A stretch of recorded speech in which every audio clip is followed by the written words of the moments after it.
मम्मा मम्मा मुझे खाना दे दो। क्या मम्मी मम्मी? खाना दे दो, जब देखो तब मेरा सिर दर्द करती रहती है। जाके ले ले खुद किचन में। माँ तो चली गई, इसे मेरे सर पे छोड़ गई है। तू सौतेली है सौतेली, मेरी बेटी नहीं है। जब देखो तब आ जाती है, ये दे दो वो दे दो। जा खुद ले ले जाके, नौकरानी नहीं हूं मैं तेरी। जा अब।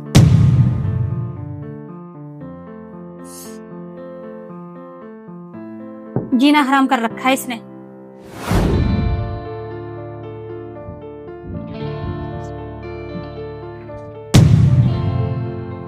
ताशु, ताशु बेटा क्या हुआ? पापा मम्मा कह रही थी ना कि तू मेरी सौतेली बेटी है। कोई बात नहीं, तुम चलो, आओ उठो, उठो तुम अंदर चलो, आ जाओ। अरे आ गए आप? पानी वानी लेके आऊं तुम्हारे लिए? नहीं यार, पानी वानी की जरूरत नहीं है, मुझे तुमसे ना कुछ अर्जेंट बात करनी है। क्या बात करनी है बताओ ना। वो दरअसल क्या है कि मुझे ताशु के बारे में कुछ अर्जेंट बात करनी है। ताशु के बारे में क्या बात करनी है मुझसे? वो दरअसल क्या है कि मैंने उसके लिए ना न्यू पेरेंट्स ढूंढ लिए। अरे वाह, ये तो बहुत अच्छी बात है। इनफैक्ट मैं तो तुमसे बात करने वाली थी, पर फिर मुझे लगा कि नहीं करनी चाहिए, कहीं तुम मुझे जज ना करने लगो। पर ये तो उसके भले के लिए है ना, और मैं तो बहुत खुश हूँ ताशु की न्यू फैमिली मिलेगी। देखो तुम तो ऑफिस में बिजी रहते हो, मैं घर के कामकाज में बिजी रहती हूँ, और हम दोनों ना उसका अच्छे से ख्याल भी नहीं रख पाते। और नई फैमिली ना उसका अच्छे से ध्यान रखेगी। मैं तुम्हारे इस डिसीजन से बहुत खुश हूँ। कमाल है यार, तुम तो खुश हो इस डिसीजन से। मुझे लगा तुमको बुरा लगेगा और तुम ये बोलोगे कि ताशु को मत जाने दो।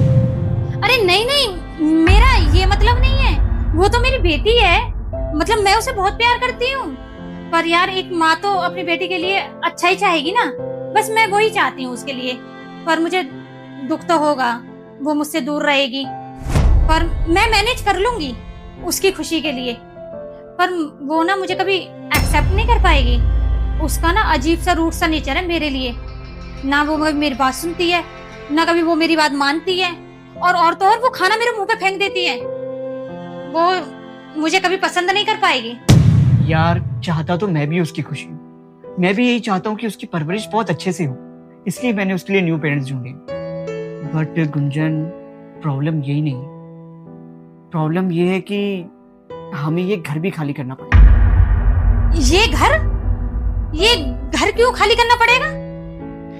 यार एक्चुअली गुंजन, जो मेरी पहले स्वर्गवासी बीवी थी ना, उसने एक वसीयत बनवाई थी अपने जाने से पहले, और उसमें साफ साफ लिखा था कि जो ताशु की देखभाल करेगा, जो उसका गार्डियन बनेगा, वही इस घर में रह सकता। अब तुम्हें तो पता ही है कि मैं ऑफिस में बिजी रहता हूँ और तुम यहाँ घर के कामकाज में बिजी रहती हो। जैसा कि तुमने बताया था, तो हम तो उसकी देखभाल कर नहीं सकते, यहाँ तक कि हम उसके गार्डियन भी नहीं बन सकते। तो उसके बाद जो न्यू फैमिली आएगी, न्यू पेरेंट्स आएंगे उसके, वही इसके गार्डियन बन सकते, तो घर में वही रह सकते। ये सब तुमने मुझे शादी से पहले क्यों नहीं बताया कि ऐसी भी कोई वसीयत थी?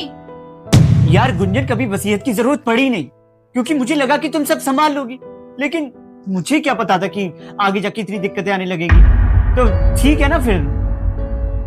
अरे नहीं नहीं, कोई जरूरत नहीं है, मत भेजो। मैं नहीं चाहती कि हम इस घर से जाएं, और जैसा भी उसका नेचर है मैं सहन कर लूंगी, तो चिंता मत करो।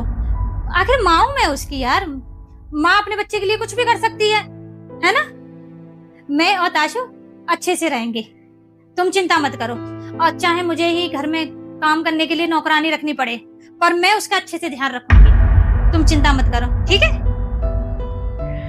कमाल है ना गुंजन, तुम्हें पता है कि घर हाथ से चला जाएगा, तो कितनी जल्दी रंग बदल लिया तुमने यार। अरे इतनी जल्दी तो गिरगिट भी रंग नहीं बदलता। अरे थोड़ी तो शर्म कर लेती यार, बेचारी मासूम पे जुल्म ढाने से पहले। देखो नहीं, तुम गलत समझ रहे हो, मेरा वो मतलब नहीं है। मैं अपनी बच्ची के बारे में अच्छा ही सोचूंगी ना। और देखो बच्चे तो झूठ बोलते हैं। मैं गलत समझ रहा हूँ गुंजन?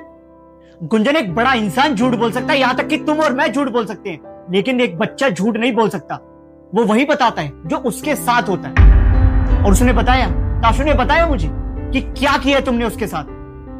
अरे यार, मैंने तुमसे इसीलिए शादी करी कि तुम उसकी परवरिश अच्छी तरीके से कर सको, यहां तक कि उसकी देखभाल अच्छी तरीके से कर सको। लेकिन नहीं, मैं गलत था। मैंने ये दूसरी शादी करके ही गलत किया। आज तुमने ये साबित कर दिया गुंजन कि सौतेली मां सौतेली ही रहती है, कभी अपनी नहीं हो सकती। देखो ऐसा कुछ भी नहीं है, तुम मेरी बात मानो। उसने कुछ ऐसा वैसा बता दिया होगा, पर मैं आगे से ना उसका ध्यान रखूंगी। गुंजन देखो, मुझे समझाने की कोई जरूरत नहीं है, ठीक है ना। मैंने तुमसे शादी ही इसलिए की थी अपनी बच्ची के लिए, और जब तुम मेरी बच्ची की देखभाल नहीं कर सकती, उसका ख्याल नहीं रख सकती, तो तुम्हारे इस घर को कोई जरूरत नहीं है। और हाँ, तुम्हारा जो भी बनता है वो मैं कर दूंगा, ठीक है ना। तुम ऐसा करो, तुम अपना बैग पैक करो और चली जाओ यहाँ से। और हमारी शादी का क्या? मैंने तुमसे बोला ना, निकलो यहाँ से। तुम सड़ो यहाँ पे अपनी बच्ची के साथ।